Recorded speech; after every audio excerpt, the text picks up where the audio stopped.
As máquinas são feitas para o dono da máquina ganhar. Eu me perguntei algumas vezes, tipo assim, por que você joga? E não para o apostador ganhar. O jogo é doença. No auge da compulsão, a vida dele se torna incontrolável. O jogo é uma coisa boa, mas perigosa. Muito perigoso. No programa de hoje, você vai conhecer os dois lados da jogatina no país. As apostas legalizadas e o obscuro mundo dos jogos de azar proibidos. Depoimentos de pessoas que perderam a família, dinheiro e amigos por causa do vício do jogo. Imagens exclusivas de máquinas caça-níqueis que ainda funcionam em lugares clandestinos. E o trabalho da Polícia do Rio no combate aos contraventores. A rede de jogos ilegais envolve até pessoas ligadas à área de segurança pública. Agora, no Caminhos da Reportagem.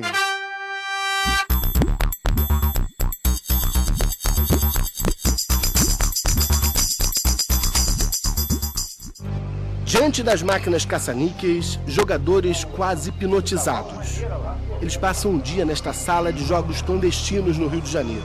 As imagens são exclusivas, foram feitas com uma microcâmera. O local funciona em um bar, a entrada é livre. Difícil é descobrir o caminho para a jogatina. Fica nos fundos do bar, depois dos banheiros, no depósito. Um lugar sujo, mal iluminado e perigoso. A qualquer momento, a polícia pode aparecer e levar todos presos. De frente para os monitores, os olhos não piscam. As mãos parecem coladas nos botões. As roletas eletrônicas giram rápido, na mesma velocidade que os jogadores perdem dinheiro. Mas tem gente que bota, não bota? Quem é mais de 500? Não, cara, agora você tinha 50 mil na outra, essa máquina ali, o outro passou mais de 50. A gente tá com aqui. Oi? Se tiver achando tudo aqui, essa máquina não tem. Aqui não, qualquer máquina. O trio de Dráculas pisca, o jogador ganha, aposta de novo.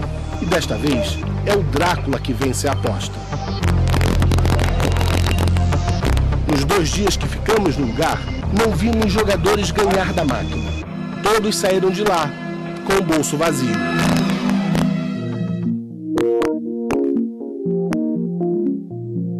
As máquinas caça-níqueis e o bingo são proibidos no Brasil. A exploração destes tipos de jogos é crime, com pena de até 1 ano de cadeia. Nos últimos 5 meses, só no Rio de Janeiro, 50 bingos foram fechados pela polícia. Mais de 3.200 máquinas caça-níqueis foram apreendidas. 200 pessoas foram presas por contrabando. No mês passado, a Corregedoria Interna da Polícia Civil e o Ministério Público do Estado do Rio de Janeiro prenderam 6 policiais civis acusados de envolvimento com o jogo do bicho. Um deles era delegado de polícia. Eles faziam arrecadação de dinheiro do jogo do bicho, dividindo entre alguns policiais para que não reprimissem o jogo do bicho. Outros se valiam de benefícios, de obtenção de vantagem devida em estabelecimentos comerciais, para não repreenderem. Então, teve lavagem de dinheiro, teve contravenção do jogo do bicho, teve formação de quadrilha, teve corrupção passiva. A disputa pelo controle das máquinas caça-níqueis já causou uma série de assassinatos no Rio. No final do ano passado, o sargento do Corpo de Bombeiros, Antônio Carlos Macedo, foi cercado por homens armados em uma avenida na Zona Oeste e morto a tiros. Ele era suspeito de comandar a equipe de segurança de Rogério Andrade, acusado de chefiar uma máfia de jogos de azar. O filho de Andrade morreu meses antes, vítima de um atentado ao carro do pai.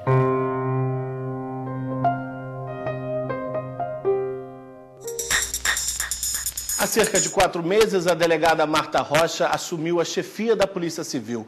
A instituição carioca tem 203 anos e, pela primeira vez, uma mulher está no comando. O combate aos jogos clandestinos é uma das prioridades da delegada Marta Rocha. Delegada, hoje no Rio de Janeiro, qual é a análise que a senhora faz em relação a esses jogos proibidos? Bingo, jogo do bicho, cassinos? Primeiro a gente tem que olhar essa questão dos jogos com um olhar muito crítico. Nós não estamos falando aqui de uma coisa ingênua, de uma coisa pueril. Por exemplo, para se ter uma ideia, 25 máquinas caça-níquel rendem R$30 mil ao mês. Se eu for multiplicar isso e fazer uma perspectiva do ano, a gente vai ver que nesse tipo de ação criminosa há um investimento, uma arrecadação de cerca de R$1 bilhão por ano.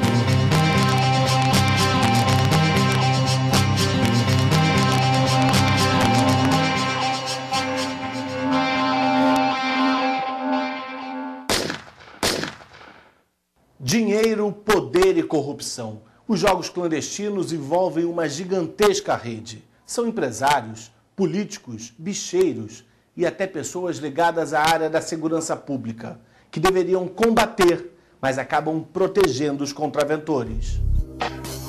Este policial militar revela que existem ligações comprometedoras e perigosas.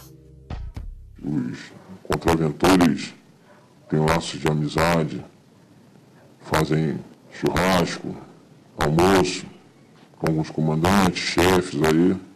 Então, a tropa fica impossibilitada de agir dentro da lei. O policial explica que muitas vezes passou por bares com máquinas caça-níqueis expostas e fingiu que não viu. O certo é apreender a máquina, levar para a delegacia, autuar o dono do estabelecimento, também o comandante, delegados, e ficar impossibilitado, com medo de fazer o seu trabalho. Na maioria das vezes, não tem ordem para repressão, então não é bom que ele mexa ali. Os interesses são muito maiores do que uma coisa singela de alguém que teve um sonho e faz uma anotação e faz um jogo do bicho. São interesses financeiros muito maiores. E, evidentemente, que essas pessoas vão buscar seus apoiadores, né, suas áreas de proteção. E, mais do que nunca, essa questão, tendo ou não envolvimento de pessoas que têm uma função vinculada a uma função pública, mais ainda essas pessoas devem ser responsabilizadas pelos seus atos. Para tentar driblar a polícia, a novidade agora são essas máquinas que funcionam dentro de maletas.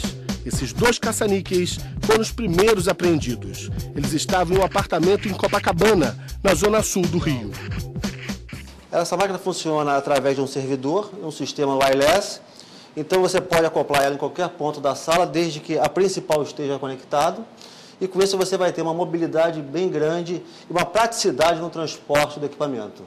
Todas elas têm o mesmo mecanismo, funcionam da mesma forma, foram feitas exclusivamente para o jogador perder.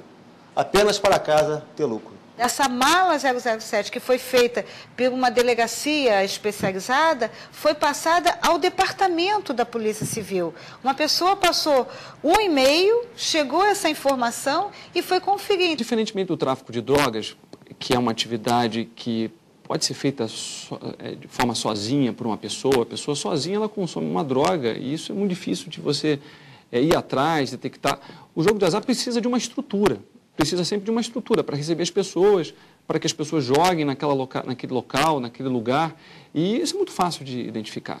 Tanto que, mesmo quando a exploração do jogo de azar ela é muito sofisticada, a polícia acaba descobrindo. Porque existe o burburinho, o boca a boca, de onde tem jogadores que perdem, não se conformam e acabam denunciando, tem muito isso também. E a gente tem recebido muitos contatos de familiares, das pessoas que direto ou indiretamente são beneficiadas por essa ação, de famílias cujo pai perdeu a aposentadoria jogando, a mãe, a senhorinha, né, perdeu a sua pensão. Eu recebi um telefonema de uma senhora que disse assim: doutora, por favor, vá a esse endereço, porque hoje o meu marido vendeu a televisão e eu tenho certeza que ele vai gastar o dinheiro no bingo. Nós fomos lá, estouramos o bingo e havia lá mais de 20 máquinas. Os bingos estão proibidos no país desde 2004, após uma série de escândalos que envolveram a exploração do jogo. Depois disso, liminares ainda permitiram o funcionamento de algumas casas, até 2007. Dona Esmeralda tem 84 anos e na época que os bingos eram legalizados, jogava 10 horas por dia. Bingo! Bingo! Bingo! O gostoso é esse, bingo. E é gostoso ficar só uma, porque às vezes 3 pessoas gritam, por exemplo, eu grito bingo com 1000, então divide, vem 300 e pouco para cada uma. Boa, ele tá sozinho. Sozinha, bingo. Com a proibição, surgiu um mercado clandestino, uma verdadeira briga de gato e rato entre polícia e contraventores. Os federais entraram, mas de uma maneira tão bruta que assustaram as pessoas que estavam dando ideia que era tiroteio. E a gente tem medo de tiroteio, né? Mas não, eram eles, uma meia dúzia, uns 8 por aí, cada um mais metido que o outro.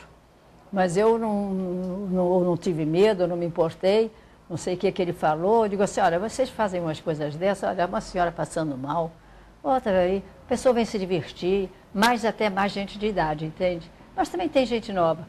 Aí eu digo assim, olha, mas é por isso que eu gosto do nosso povo. Os jogadores são maravilhosos, vocês fecham aqui. E eles vão abrir em outro lugar e eu estou lá. Dona Esmeralda conta que não teve outra alternativa. Passou a frequentar os lugares do submundo do jogo. Tem um que era muito baixinho para passar, tinha todo mundo a passar assim. Todo mundo passando da baixada. Senhoras de idade, todo mundo, mas que coisa horrível, né? Mas a gente gosta, né? A gente gosta e continua andando baixinho para ter um outro horroroso ali perto do cemitério. Meu Deus do céu, a gente passa por um corredor estranho, ouviu? Entra e passa por uma cozinha, entra um corredor para depois chegar nas máquinas. O jeito então é se arriscar? É arriscar, vai no camburão e volta depois, é o jeito, né? Porque não tem outros que dizem, agora estão levando. Diferente de Dona Esmeralda, este empresário que prefere não ser identificado não precisa correr riscos para apostar. Ele viaja para outros países onde os jogos são legalizados. Lá, ele tem tratamento VIP. Os frequentadores de cassinos costumam ser cortejados por casas de jogo do exterior. Através de e-mail, através de telefonemas, eles fazem esses convites muito formal. E dentro desses convites tem alguns benefícios, como desconto no hotel, desconto jantares, oferece jantares de cortesia. Eu já recebi convite tendo a passagem aérea inclusa, tendo o hotel incluso. Os cassinos chegam a liberar até uma linha de crédito para o apostador. Toda vez que o apostador senta na mesa para jogar, está sendo anotado o quanto ele joga e o tempo que ele joga. Me vê jogando, pergunta a minha nacionalidade, me vê o porte do meu jogo, não é? E daí começamos a conversa, vem quais os cassinos que eu já visitei. O cassino, quando tem uma vasta informação desse apostador, através de pessoas que informam para eles, por exemplo, cassinos do Uruguai, tem pessoas em São Paulo, escritórios em São Paulo que informam quem é aquela pessoa, o porte daquela pessoa. Então aí o cassino libera um limite de crédito para aquela pessoa. A administradora Marta Sebem trabalhou em 48 bingos quando eram autorizados a funcionar. Como eu tinha muito contato com o pessoal de cima do bingo, né, com a cúpula, eu entendia que a missão deles, a meta deles, era que os bingos fossem um local de entretenimento para as pessoas.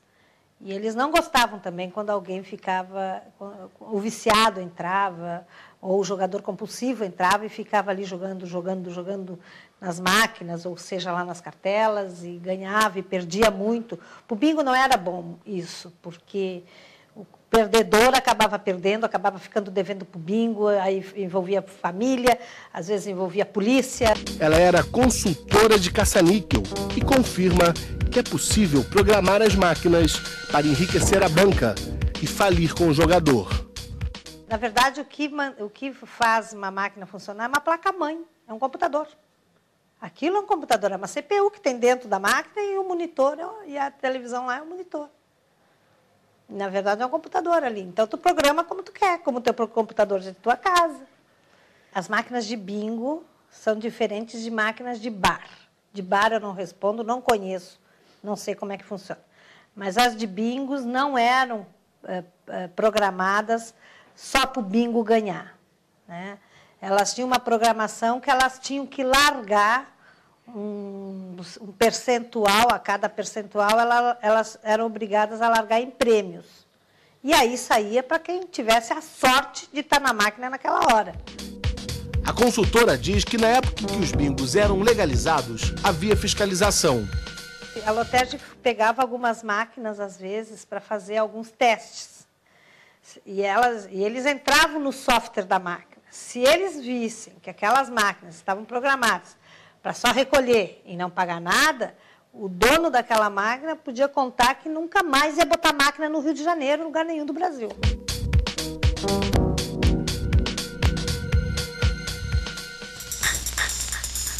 Você vai ver no próximo bloco a história dos jogos de azar no Brasil e o tratamento médico para quem não consegue viver sem jogar.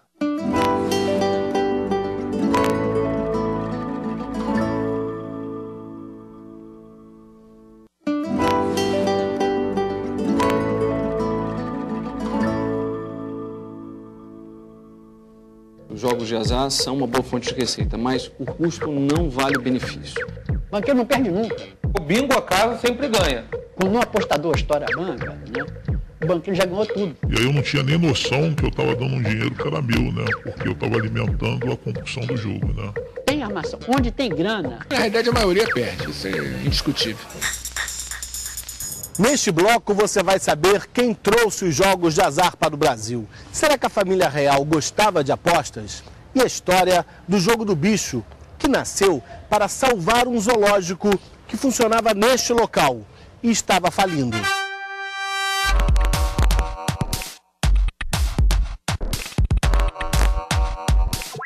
Jogos de azar são aqueles que envolvem dinheiro e o resultado depende exclusivamente da sorte.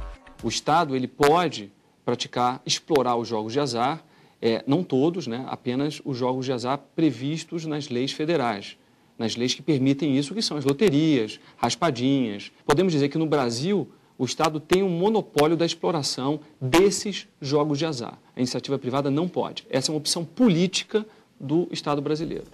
Jefferson é o que podemos chamar de doutor em jogos de azar. Esse foi o tema da tese de doutorado escrita por ele. O professor explica que não há diferença conceitual entre os jogos legalizados e proibidos no Brasil. Se nós pensarmos do ponto de vista técnico-conceitual, ou seja, definirmos o que vem a ser jogos de azar, não só os bingos, como hoje se encontram fechados, mas a loteria teria que ser fechada, a Mega Sena teria que ser fechada, os jogos televisivos de alguns programas que incitam por meio de 0800, são jogos de azar. São jogos que o jogador não tem controle da realidade, ele aposta, né, e aguarda o resultado. O que pode haver e que provavelmente há é uma questão de fundo político e econômico. O Estado não tem como controlar as atividades ilícitas que vêm junto com o jogo de azar, com a exploração do jogo de azar. Insisto, basta ver a experiência histórica do Brasil e a experiência de outros países. Nos Estados Unidos, por exemplo, que é um país de Estado forte, que tem um Estado aparelhado, que fiscaliza quase tudo, os Estados Unidos não conseguem controlar os jogos de azar. E nós temos zonas de grandes atividades ilícitas nos Estados Unidos junto com os jogos de azar, Atlantic City, Las Vegas. O argumento de que a legalização poderia gerar receita para o país esbarra nas atividades ilegais que podem vir junto com os jogos, principalmente a lavagem de dinheiro. Se uma pessoa estiver conveniada com o dono do cassino, o dono do local que explora o jogo de azar, ela faz com que outra pessoa, ela mesma, ela perde o dinheiro oriundo de atividade ilícita no cassino, e esse dinheiro vai para o cassino e, uma vez dentro do cassino, ele é legalizado. Ela tem um convênio com o dono do cassino, que pode cobrar até uma taxa para receber aquele dinheiro no jogo de azar e legalizar aquele dinheiro. Por mais que seja uma boa fonte de receita, geraria mais receita tributária, mais empregos, mas esse benefício não vale o custo.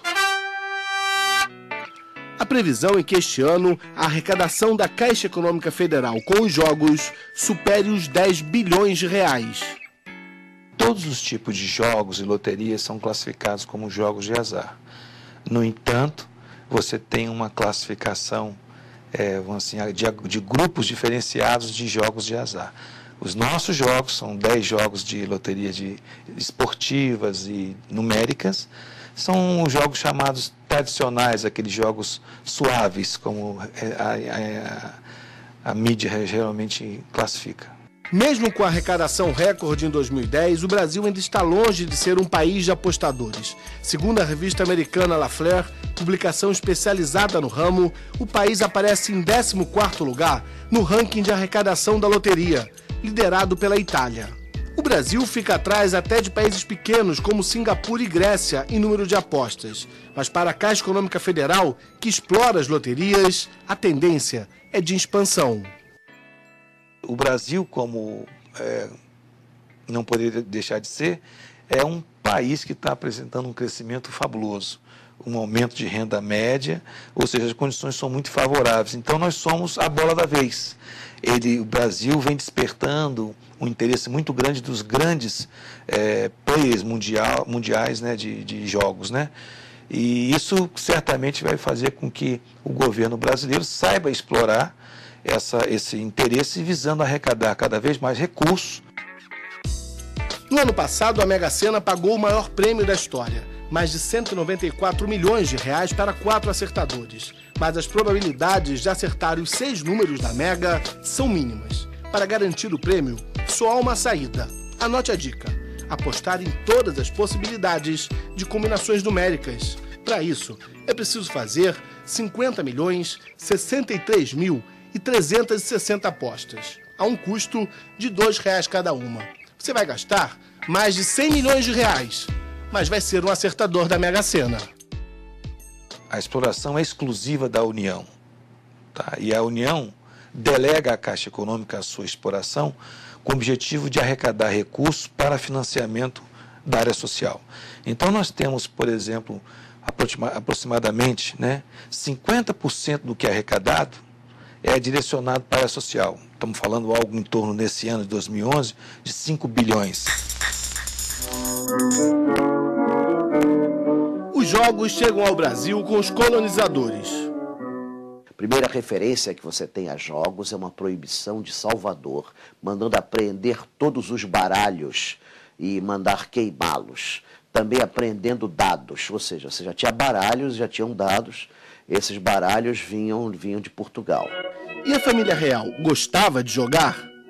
A família real não praticava jogos de azar, praticavam competições mais inocentes, tipo tiro ao alvo, corridas de cavalo, mas jogos assim a dinheiro eles não se metiam.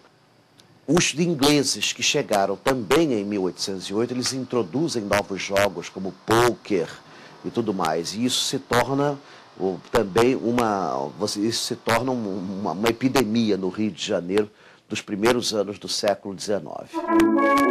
Um dos jogos de azar mais populares do país surgiu com a proclamação da República. O jogo do bicho nasceu neste local, atualmente um parque, mas aqui funcionou o primeiro zoológico do Rio, o Zoológico do Barão de Drummond. Com problemas financeiros e sem condições de cuidar dos animais, o Barão criou o jogo do bicho.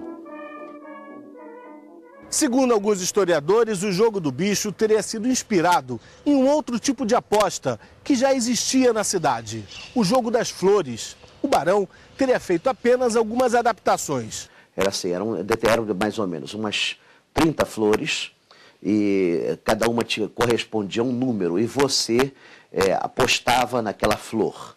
E no final do dia eles punham um buquê na loja, na Rua do Ouvidor, com a flor escolhida, né? E a pessoa, então, recebia o prêmio. Agora, uma coisa é certa, o tradicional vale o escrito saiu da cabeça do Barão. O visitante, possivelmente, passava por um portão instalado naquela área ali e pagava R$1.000 pelo seu ticket, e no ticket vinha impressa a imagem de um bicho. Depois de visitar os jardins zoológicos, as instalações, as jaulas com leões, macacos, girafas, etc., ele esperava até o fim do dia para ver se num quadro montado perto do portão de entrada, se a figura que apareceria naquele quadro seria a figura do seu impresso no seu ticket. Se o visitante virasse um sortudo apostador, ele ganharia 20 vezes o valor do ticket. Em menos de 2 meses, o jogo do zoológico ganhava as ruas, nasciam os pontos do bicho. Há caso de vendedores ambulantes que saíam com balaios escritos nomes de bichos e vendendo no meio da rua. Você tem jogo do bicho sendo vendido nas casas de secos e molhados, vendido nas casas de cartões postais, vendido nas agências de bookmakers, que eram comuns na cidade do Rio de Janeiro. Em 1934, Getúlio Vargas legalizou pela primeira vez os jogos de azar. Surgiram os grandes cassinos, como o da Urca, o Quitandinha em Petrópolis e o do Hotel Copacabana Palace. Quando o jogo foi legalizado, o jogo de azar, em 1934, pulularam os cassinos, né? E você tem casos terríveis de pessoas que enriqueciam, faziam fortunas e no outro dia já estava pobre de novo, ou se matavam, perdiam tudo. O jogo é viciante, né? Tanto que o jogo é proibido a 30 de abril de 1946. E é interessante que oficialmente ele foi proibido para moralizar a sociedade. Extraoficialmente, dizia-se a boca pequena que o jogo servia de caixa 2 para uma série de políticos. Com tantas opções de jogos legalizados e proibidos, os jogadores começaram a se multiplicar no país. Vai ser dada a largada para o quarto páreo. Largaram! 1.500, 1.400 metros, não sei o que tem. Contornam a grande curva e entram na reta de chegada. Não perde mais. Tá vindo por fora, atropelando por fora. Número 5, tá atropelando. Juntou, colou, cabeça, Photoshop. Fotografia. O jornalista Leomar Frois é um apaixonado.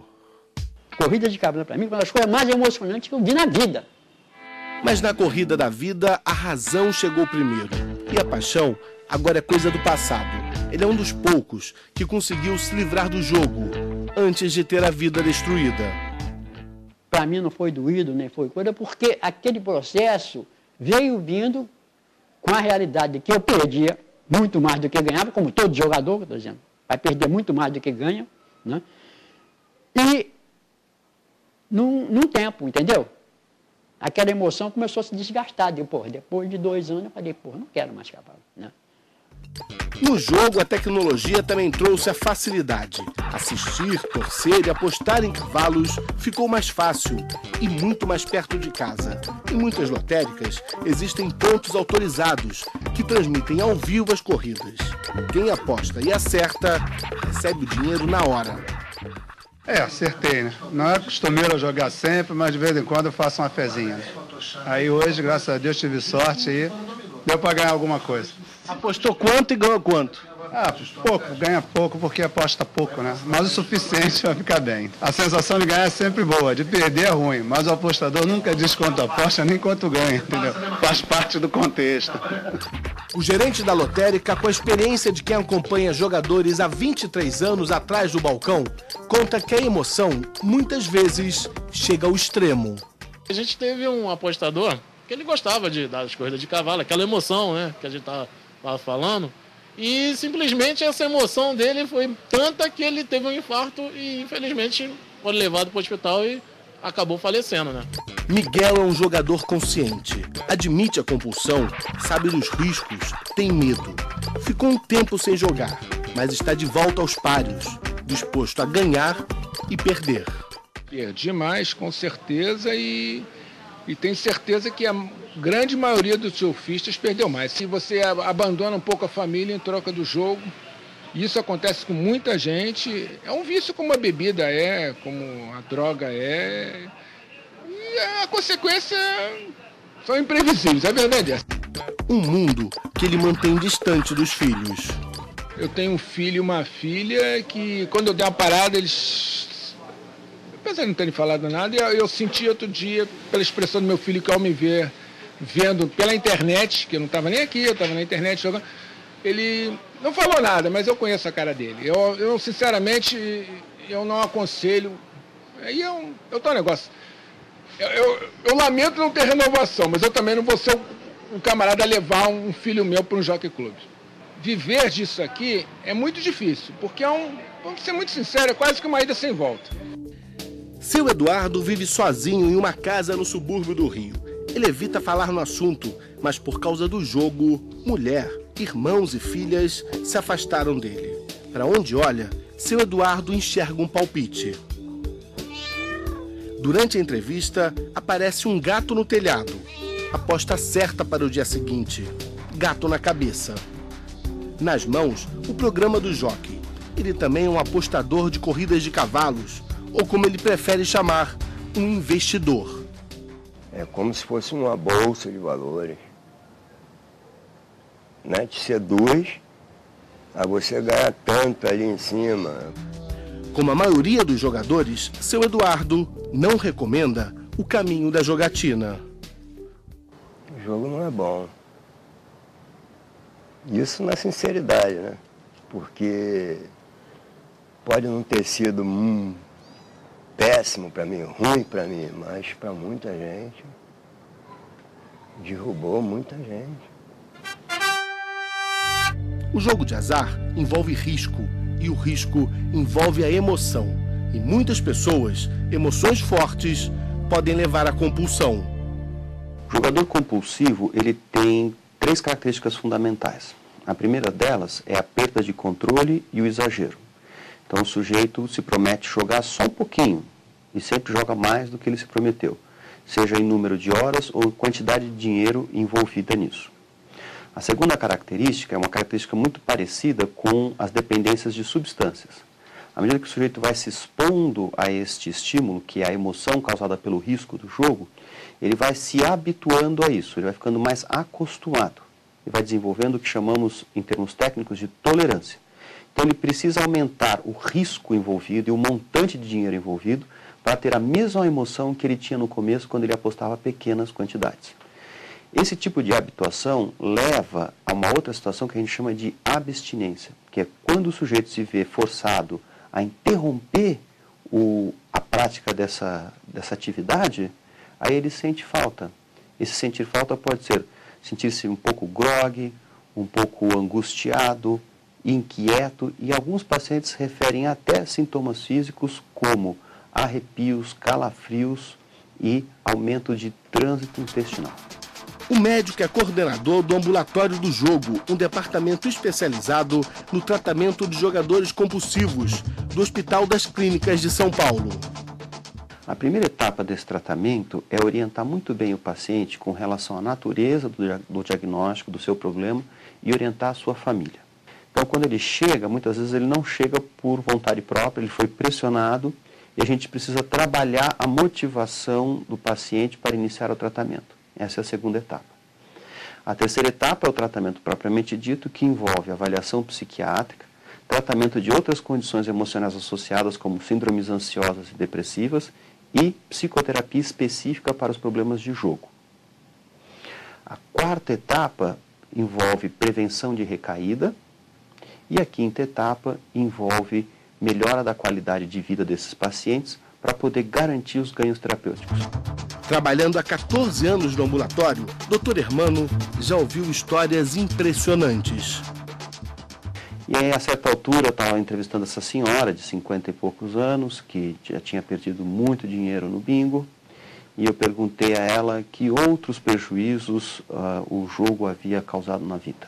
Aí ela respirou fundo, olhou nos meus olhos e disse assim: eu enviuvei cedo, eu criei a minha filha sozinha, a minha filha é administradora de empresa, de uma empresa grande, e hoje essa relação se inverteu. Minha filha não depende mais de mim, eu que dependo completamente dela. A noite passada eu estava desesperada porque eu ia ter que pedir dinheiro emprestado para ela de novo, então eu resolvi pegar um pouco de dinheiro da carteira dela para ir jogar e ver se eu recuperava o dinheiro que eu tinha perdido. E ela me flagrou pegando a carteira dela e ela me disse assim: agora, além de jogadora, você é ladra. Eu tentei explicar para ela o que estava acontecendo, mas eu não consegui. Ela pulou em cima de mim, nós nos pegamos, ela me bateu, eu caí no chão, e ela me arrastou pelo chão do apartamento, me puxando pelos cabelos. Quando toda a loucura passou, a gente se abraçou e chorou a madrugada inteira. O Wilson Dutra está em tratamento no Hospital das Clínicas há 6 anos. Ele era jogador de máquinas caça-níqueis e, por causa das dívidas, tentou suicídio 2 vezes. Eu sou uma pessoa doente, eu tenho um transtorno do controle do impulso. Então, tudo aquilo que me leva a alguma coisa que me dê ou prazer ou uma fuga de alguma coisa, eu não consigo parar de fazer. Eu vou querer fazer aquilo sempre e repetidamente. Wilson está escrevendo um livro sobre como o jogo transformou a vida dele. Muitos irmãos anônimos, de diversas salas de anônimos, me criticaram quando souberam que eu estava escrevendo um livro, relatando essa nossa doença. Você está quebrando o anonimato. Eu não estou quebrando o meu anonimato em benefício próprio. Eu estou quebrando o meu anonimato, estou botando minha cara para bater em benefício de muitos. Quantos irmãos doentes sofrem por não conseguirem achar uma saída, por não saber que isso é uma simples doença, que ela tem cura, vá procurar tratamento. Que o tratamento existe, é muito bom e a tua vida é maravilhosa. Não joga ela fora, não. Depois do intervalo, pessoas que ganham a vida jogando pôquer e a luta de um grupo contra o vício. São os jogadores anônimos.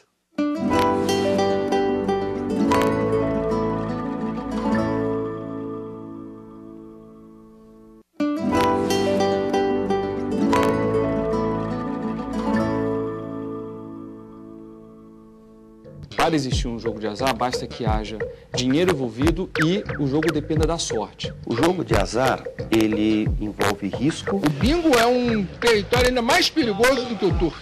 E risco envolve emoção. Eu também não tenho nada contra o jogo. O pôquer você não joga contra a casa. Quem não pode ir para uma mesa de jogo ou para uma sala de jogo sou eu. Você joga contra outros jogadores. De um lado, eu tenho um interesse financeiro. A casa vai ter sempre um percentual de cada mão, que todos os jogadores vão pagar. Eu não tenho interesse de produzir um lazer para ninguém. Exclusivo. Histórias de pessoas que se tornaram dependentes dos jogos e hoje lutam contra o vício. Todos os dias, o estudante de Direito Paulo Mendonça fica horas na internet jogando pôquer. Ele não é um jogador apaixonado, muito menos um jogador compulsivo. Paulo é um jogador profissional. Eu sou um jogador como outro qualquer. A questão do profissional simplesmente significa que eu vivo disso. Eu jogo, passo várias horas da minha semana fazendo isso, trabalho com isso. Então, a minha rotina eu jogo por volta de 60 horas por semana. No apartamento onde mora no Rio, ele enfrenta jogadores do mundo inteiro. É o pôquer virtual, um jogo que não é considerado de azar, é um esporte. Existem várias modalidades de pôquer. Aquele pôquer antigo, clássico dos filmes que a gente via, os cowboys com 5 cartas na mão, que descartavam. Essa modalidade em si é um jogo de azar. Realmente há muito pouca habilidade que vai influenciar no resultado do jogo. Mas a modalidade que está na moda hoje, que é o Campeonato Mundial, que todo mundo fala, que é o Texas Hold'em, que é o que se joga em todos os lugares, essa realmente depende muito mais da sua habilidade. E foi considerado um esporte, realmente, como você falou. Tanto que, por exemplo, se você pegar e observar os últimos 5 torneios mundiais, você vai ver os mesmos nomes nas finais. E são 15 mil inscritos. Significa que o cara ou é muito, muito sortudo, ou ele realmente é melhor do que os outros, entendeu? Paulo não revela quanto ganha, mas garante que a atividade é lucrativa. O pôquer da internet você tem mais acesso. Primeiro que você tem mais conforto, você está em casa. Acho que o único contra é você não ter a experiência, que é um grande contra até, de estar ali no torneio com outras pessoas, você sentir a tensão na mesa, as fichas e tudo mais, mas a internet dá várias vantagens. Por exemplo, se eu estivesse jogando um torneio ao vivo mesmo lá e perdesse o torneio, eu ia ter que achar outro lugar para jogar o torneio que poderia não ter ou ir para casa triste, entendeu?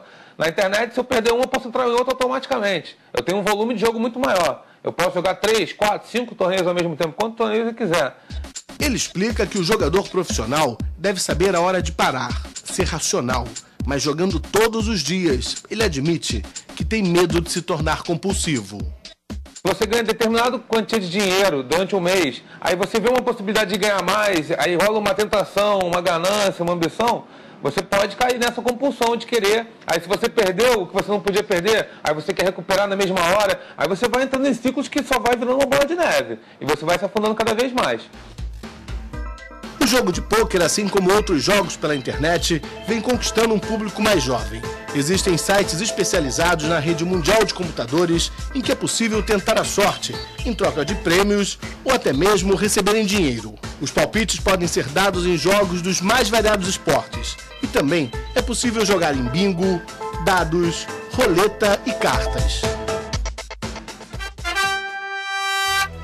Este grupo não faz parte da geração internet.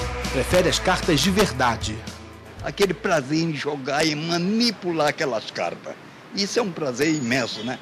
Também é o único meu divertimento. Não gosto de baile, não gosto de festa, não gosto de nada. O único meu prazer é isso daqui. Isso daqui é minha segunda casa. Aqui as apostas são um ingrediente a mais. O importante é a diversão.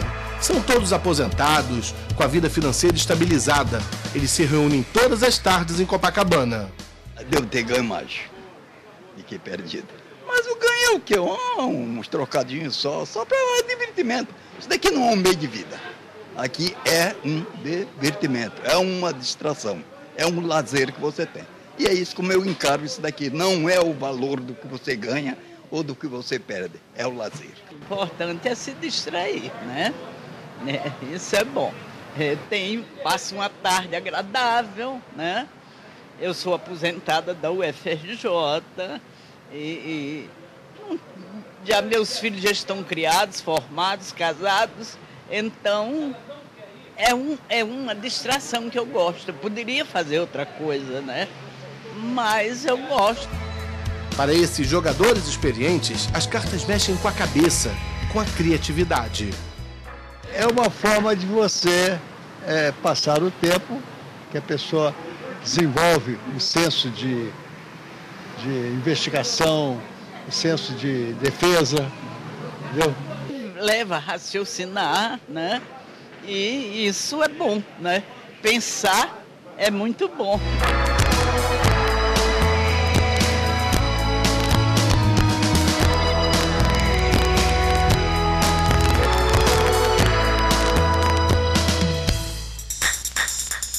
Roleta, bingo, máquina caça-níquel, jogo do bicho, loterias, corrida de cavalo.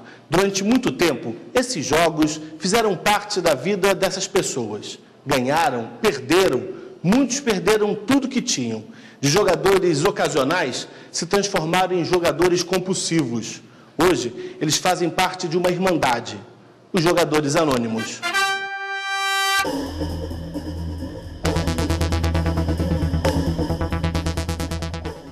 Boa noite a todos. Sejam bem-vindos a mais uma reunião de Jogadores Anônimos. Jogadores Anônimos é uma irmandade composta de homens e mulheres que compartilham suas experiências, energia e esperança com o objetivo principal de parar de jogar, manter-se abstinente e ajudar outros jogadores compulsivos a fazerem o mesmo.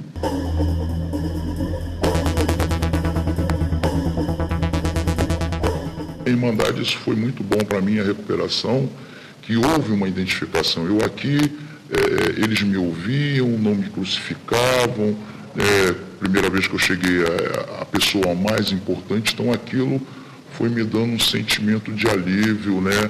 Disseram para mim que era uma doença, que não tinha cura, mas que tinha detenção, e era só por hoje, não tinha que me preocupar pelo amanhã, com a próxima semana, e isso foi me dando um certo alívio, uma certa segurança. Eu conheci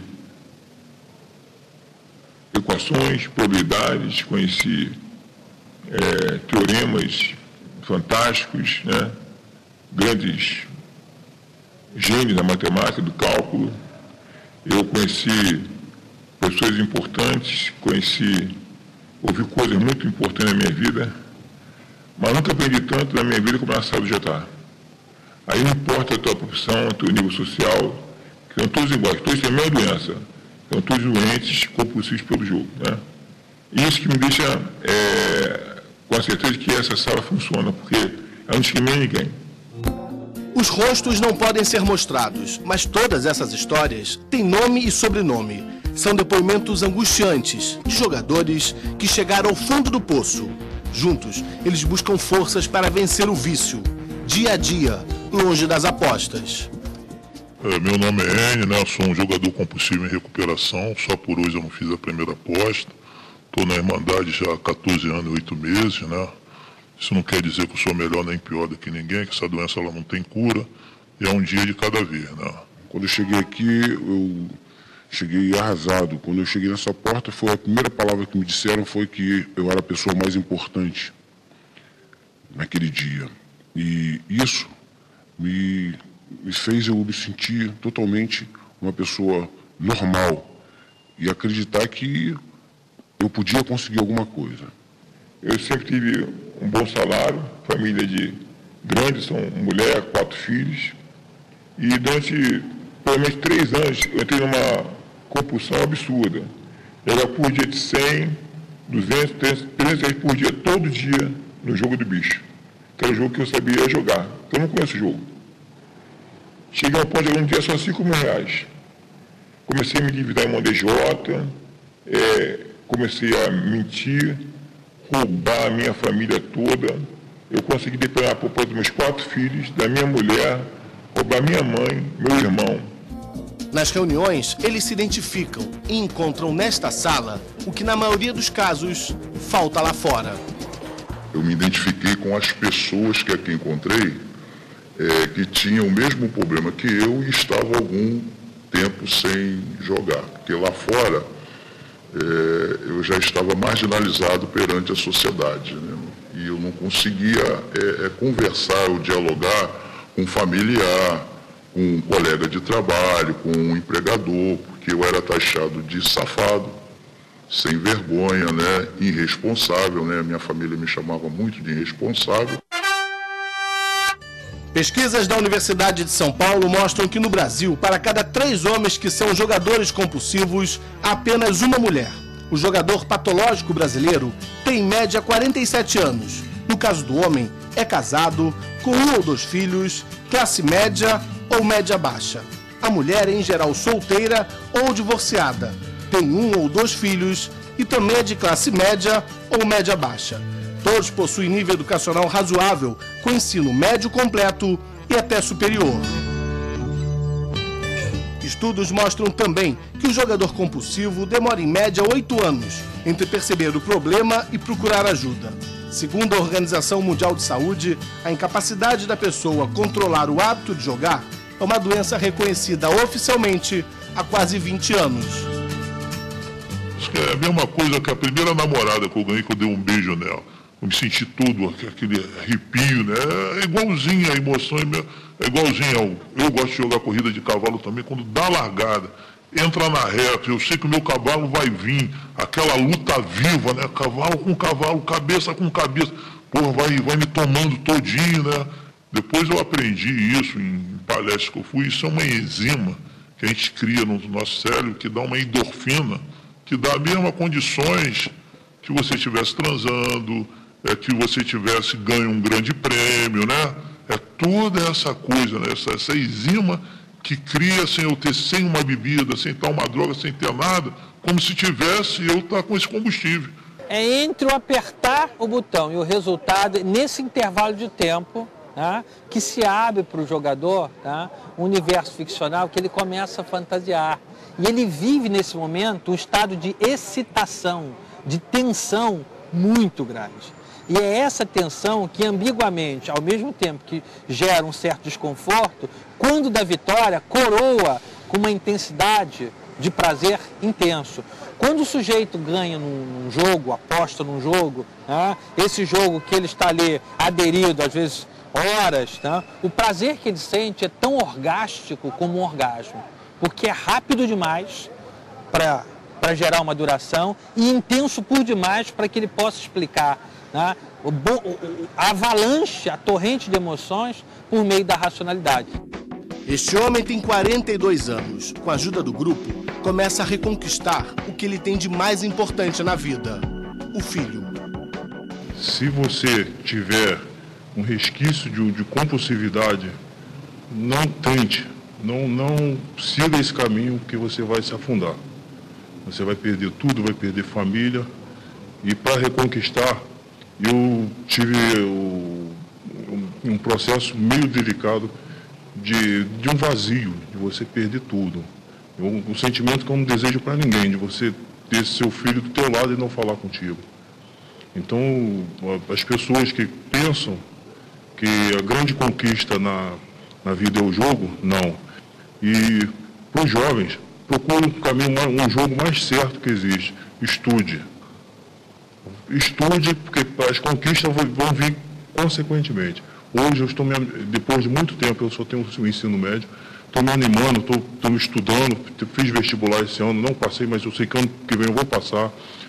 E a vida para mim está sendo renovada.